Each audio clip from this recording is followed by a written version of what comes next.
Good evening and welcome to Hardfire. I am your host, Joseph Dobrian, here with you for another half hour of news and current events from a libertarian perspective.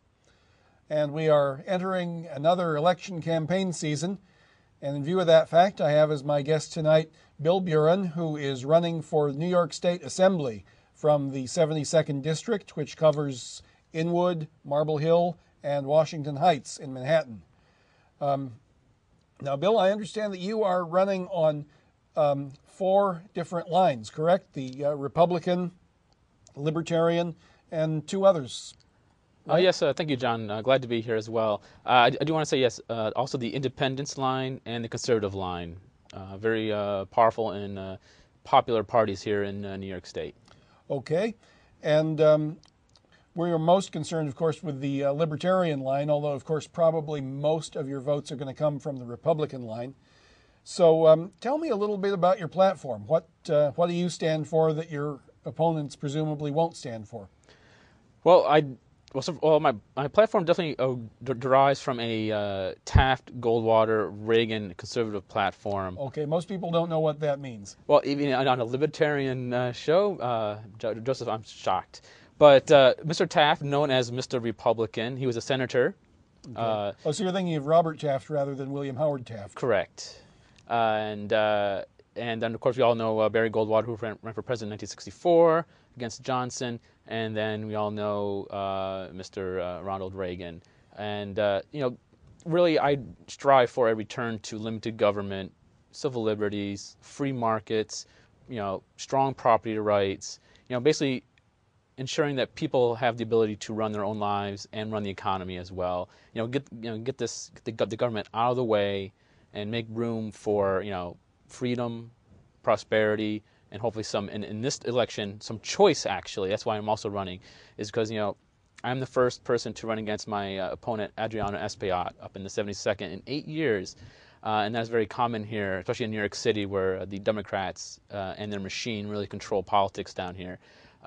Libertarians, Republicans, Independents, and Conservatives have really had a hard time running against the Democrats here, and to the point where there's a little bit of apathy, and they just haven't had the money and the resources, the time, or the candidates to run against these Democrats. So I'm here to give choice this year. Why do you suppose the Democrats are so well entrenched here? Well, probably because of I would say maybe 2 reasons. One, they have the base. They have the city council. They have the community boards all under control, and that's part of that machine. It's the machine that keeps out turning the same widgets every year. Different candidates, different names, but they're really the same widget. Out of this Democrat machine, they might start as a community board member. Maybe they go into city council, and then they may perhaps move to state assembly. So there's that constant flow of Democratic candidates, and also because of the incumbents that we have here, they just really formed a system where people are just very frustrated, very upset. They feel they have no power. They're taking away a lot of empowerment from the people, a lot of the voters, and that has caused a lot of apathy amongst our voters here in the city. And because of that, which they love, because we have a very low voter turnout, especially in my district as well. And with that, they've pretty much guaranteed themselves, re-election year after year after year. Okay. Now, it seems to me that generally speaking, these Democrats keep getting reelected because people in New York want an activistic, service-oriented, authoritarian government. How are you going to convince them to vote for the opposite, to vote for somebody who wants a smaller government, less interference in the lives of the ordinary citizen? Well, first of all, I certainly haven't lost faith, and I think the people of New York haven't lost faith in how freedom works. And that really the idea of personal responsibility and self-reliance is, an American, it's an immigrant nature. In my district, in the 72nd, where it's 85% Hispanic, mostly Dominican Republic, they come from a culture of hard work, personal responsibility, business owners, entrepreneurs. They, in their heart, in their soul, and their families, believe in that, I want the government off my back, out of my bedroom, and out of my wallet. Okay, again, they just haven't had that choice. Right. And how are you going to convince them to vote for you rather than your well-entrenched opponent? Well, my well-entrenched opponent, who is running a tough battle against Councilman Miguel Martinez this year after 12 years in the Assembly, Mr. Espaillat. But what I offer is, and I'm going to have to use the Obama tagline, a little bit of change, but change for the better, and a change that the people deserve, and that really Mr. Martinez and Mr. Espaillat have not talked about any change, any new set of policies, any new platforms. When it comes to housing, education, jobs, the economy, taxes, they really offer the same solutions they've had for the past 20, 30 years. Okay, well, now talking about change, if you're elected, what type of legislation will you attempt to introduce, or what will you try to repeal? Well, obviously, one of the hardest, the most toughest issues here in the 72nd is education. We all know how important education is to our children. It is probably the one item that it's so important because education is it breaks the barrier of income equality more than any issue, more than government planning, more than welfare, more than affordable housing programs, more than Section 8 vouchers. Education can cross that barrier. All parents are going to send their kids to school, but what would the school system look like if you get into power? So education is something that myself and my campaign are driving home hard, because what we offer, again, liberty means freedom of choice. And one of the most important choices that we are allowing to slip away today is the ability of school, of how we educate our children. And that's why I want to introduce school choice through vouchers, tax credits, opportunity scholarships, offer more charter schools throughout the city, basically opening up the education system to a more free market approach where teachers are held more accountable, not the unions, and let parents decide what's best for their children, not the pundits up in Albany. Okay. So that's probably the biggest change there. So you in other words, you would make it easier for parents to choose some alternative to public school for their kids. Oh yes, either an alternative to public school, such as parochial school, charter school, private school, or an additional. We do have some fine public schools, PS schools here in the city. Unfortunately, they are, in a sense, unequal because they tend to be in the wealthier, nicer areas of the city, where perhaps someone from my district may want to send their child to that PS. And have an enrollment, have a registration, have a system where there's competitive among students and parents, and with that we hope to have a better system that's more accountable. That's probably where education is falling flat. Okay. Accountability. Well, a good many people, especially in your district, I should think, simply can't afford to send their kids to decent private schools, and don't have the wherewithal to transport them to other parts of town where there are better public schools. What would you do, or what could you do, Assemblyman, to improve even the worst of the public schools? Well, obviously, opening the idea of school choice is going to be one of those things we're probably to take baby steps toward, since the unions control that issue very strongly and they're very much against it. So what can we do at least right away? I'm certainly for the idea of we need to make teachers more accountable, where I actually am a very big fan of Mayor Bloomberg's control of the school system. I think that was a right direction of taking it away from the school board and saying that someone needs to be held accountable and make decisions. So I do agree with Mr. Bloomberg and his idea that he had a piece of legislation recently where he wanted to have the ability to address tenures to teachers based on performance. The Assembly, unfortunately, denied him. They voted against that piece of legislation. So that's something where I would help the current or next mayor to help address that issue. Because we don't need more money in schools. We need just better teachers. That's what I feel. And how would you attract them? Well, again, opening up the market in a sense where, unfortunately, we have a school system controlled by the unions that have a one flat pay system. Whether you're an English teacher, a history teacher, a science teacher, or a math teacher, you're all paid the same. And unfortunately, where the global market is going and job creation is going is that, our manufacturing and industrial jobs are leaving us and they're gone. I think it's very unfair or immoral for a politician to guarantee that we're going to have all these great manufacturing jobs come back. It's just not where the market's going. Intellectual and conceptual property is the future of a economy such as the United States and here in New York City.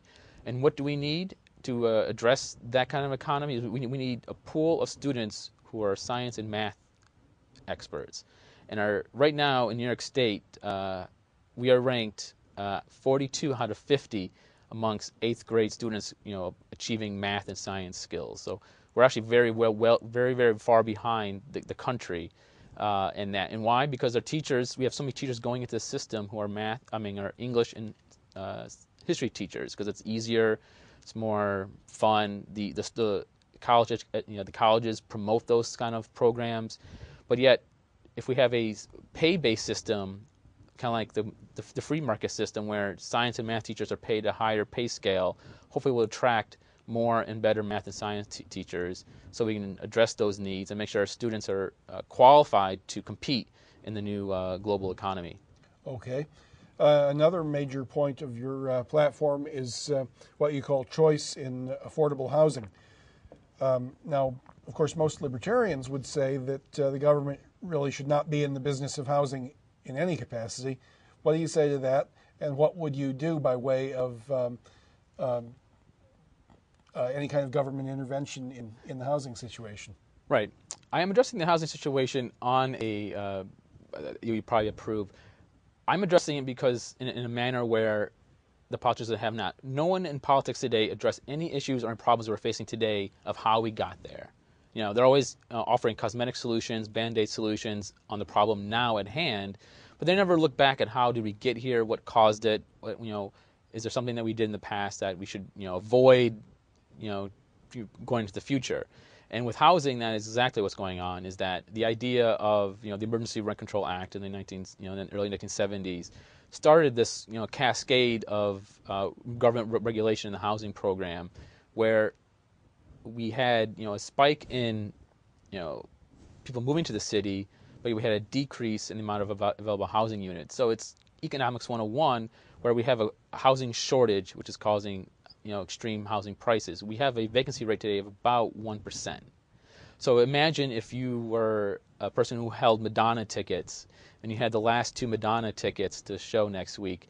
I'm sure on eBay you can get any price that someone's willing to pay when you have such I'd sell them in a hurry. I'm not much interested in seeing her perform. But it is that situation that we're seeing in the housing market today. It is in the past 12 years, the population of Boston moved to New York City in the past 12 years. So imagine everyone in Boston saying, I don't like the Red Sox anymore.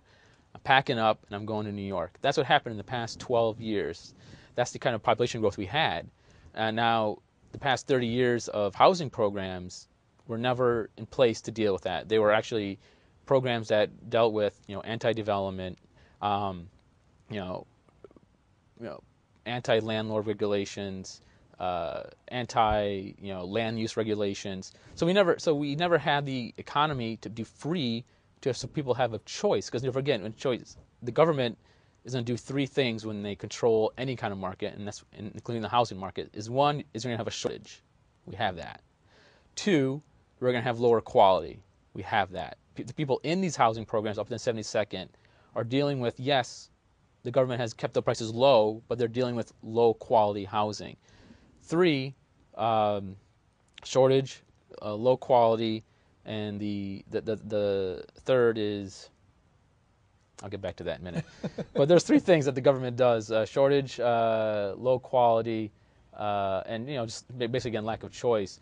I've asked I've had some town hall meetings, and I said, listen, if you could pay more for housing, and it was a better quality, didn't have rat infested, had working water, working heat, had a nice lobby, had a door that actually worked, you can buzz people in, so forth. And they said, yeah, they would pay, because why not? I mean, people run the economy. If they had a choice of better housing, they would always choose better housing over what they have now. I think people are very upset at what the program has given them. People are very frustrated. Obviously the program hasn't worked. Otherwise, would we still have this need today of affordable housing? So what could we do immediately? Because obviously I am for continuing deregulating the rent control and rent stabilization program, and also opening up the land use regulations here in the city that some of your current past guests have talked about. But that's going to take some time. The marketplace is going to take some time to catch up. We actually need, economists have said, we need 300,000 units tomorrow in order to bring price parity down to where we actually have affordable housing for everyone. Right. Okay, we can't build 300,000 units tomorrow, but let's make sure we have government and laws and legislation in place that allow that to happen as quick as possible. What we can do, right away, and this comes down to freedom itself. Freedom means personal responsibility and self-reliance, but it also means you get to keep the fruits of your labor, and that is probably one of the biggest freedoms you can give anyone. Is here. Let's make sure if the government's going to regulate and make things more expensive, or inflation's going to go up and make things more expensive, the best thing the government can do is to make sure you get to keep more of your earnings at this time. So I would obviously look at people living under a certain income level or family income level. Okay, your lower taxes. Where would the tax cuts come if you had your druthers? Right. When I'm at druthers, because one thing that frustrates me heavily is that in Albany we either have a borrow and spend policy or a tax and spend policy, and yet our government keeps growing and growing and growing, getting more and more bigger. And that's the argument going up there right now. You have the Republicans are saying, well, we got to lower taxes, and then the Democrats are saying, well, we got to raise taxes, and that's the only argument. But no one's talking about what should be the role of government in our lives. Should we have a smaller government? Should we have a bigger government? So what do you think the role of government should be in our lives? Well, I'm running for state assembly on a few very important principles, because some of my libertarian friends would call me a statist, and I'm happy to accept that term, because I do believe in a very, very small federal government, a very constitutional level of federal government. And make sure that the states have all the power and all the rights, and so that the people at the local level can make their decisions best for their community and themselves and their family. So that's why I'm running for assembly, not for Congress, because I think Washington is a wash and a waste of time.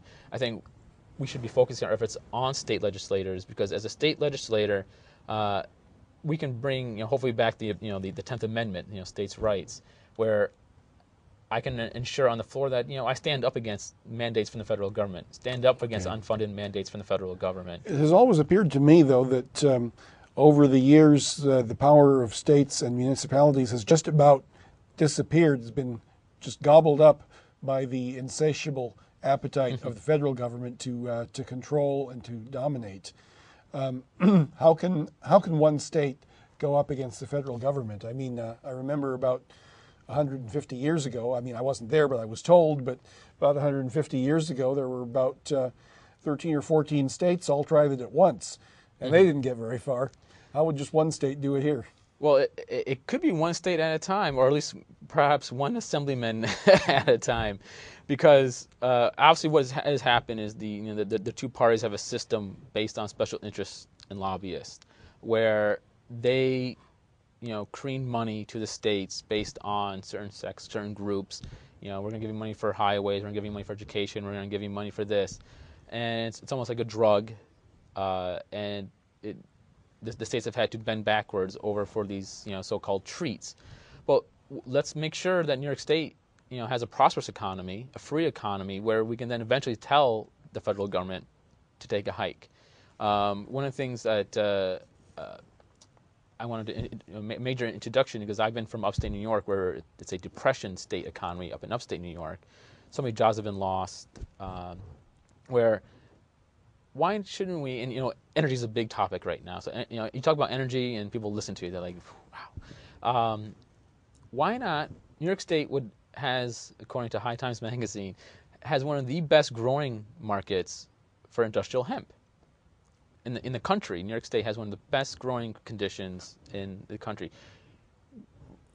Legalizing industrial hemp at the state level to grow industrial hemp products and specifically ethanol, which is a cleaner version of ethanol. It's better on the environment. It takes less energy to produce it, other than corn. It's cheaper. You don't need the pesticides for ethanol. And this can bring thousands and thousands and a whole new industry to New York State, especially upstate New York. How would you feel about recreational hemp? Well, with recreational hemp, I do believe that the Rockefeller drug laws are overbearing and too harsh. So I'm definitely for reform of the Rockefeller drug laws, bringing soft drugs down to a,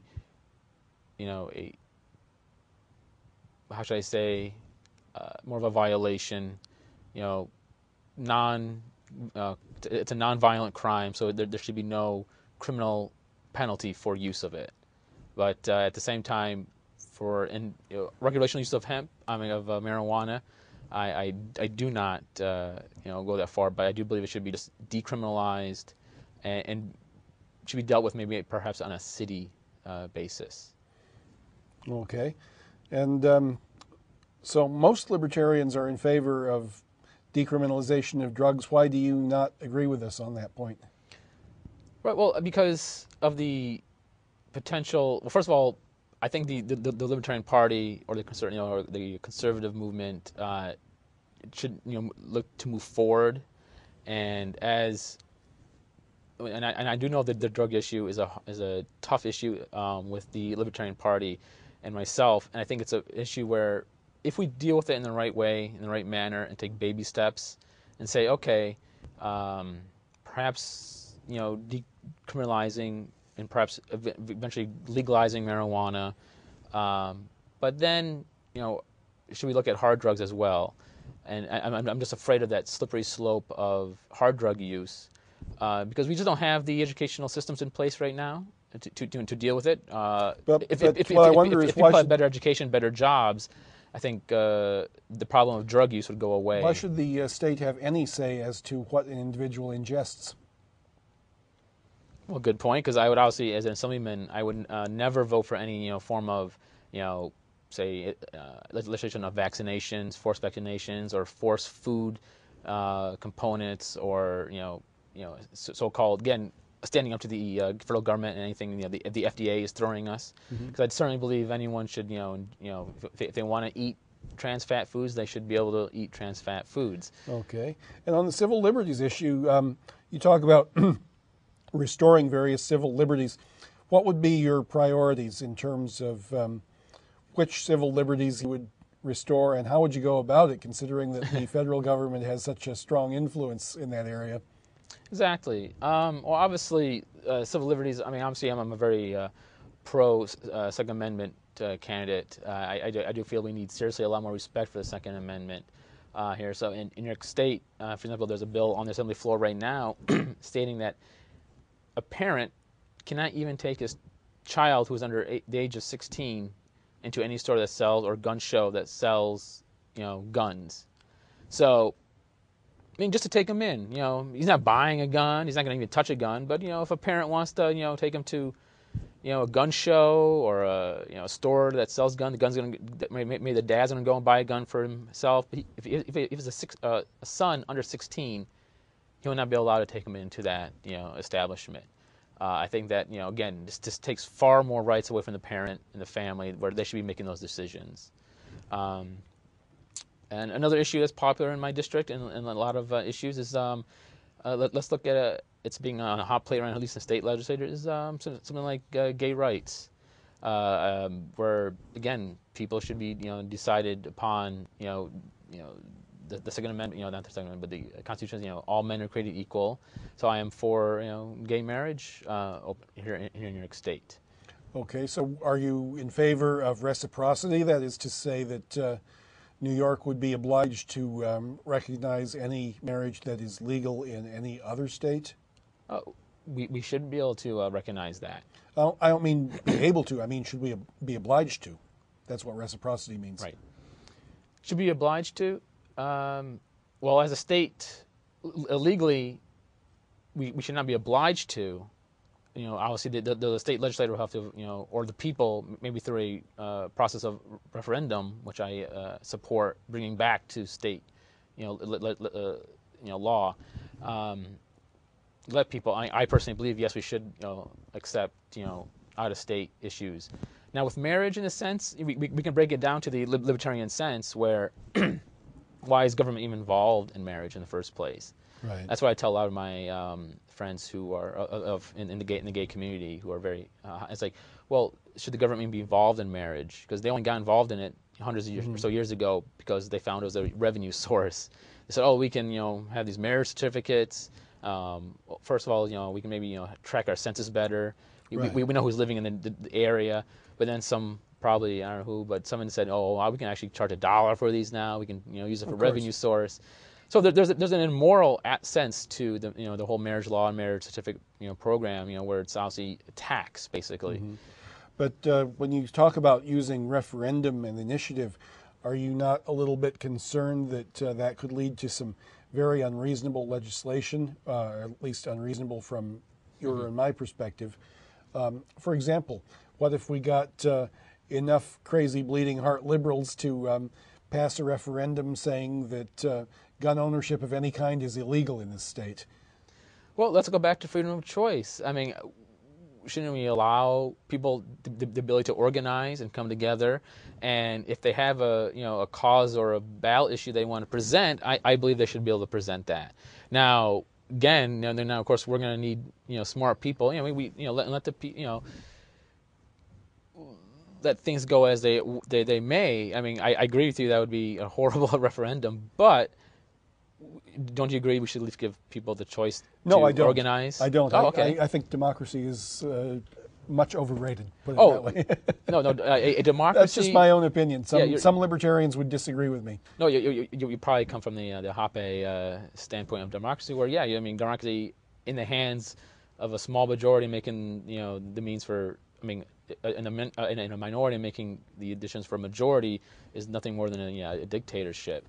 Absolutely, and that's the fear of democracy and the trouble with it. But I think our founding fathers, gave us some good guidance, gave us some good rules to play by. And as long as we have got a democratic system in place here, then of course I've got to wish you the best of luck in the upcoming election. I think probably you would be a much better choice than anybody the Democrats could nominate. And on that note, it's time to wrap up. My guest has been Bill Buran, who is the Republican, Libertarian, Conservative, and Independence candidate for State Assembly in the 72nd District of New York. So if you live in that district, you know what to do. Vote for him. I'm Joseph Dobrian. Good night from Hardfire. Live free or die.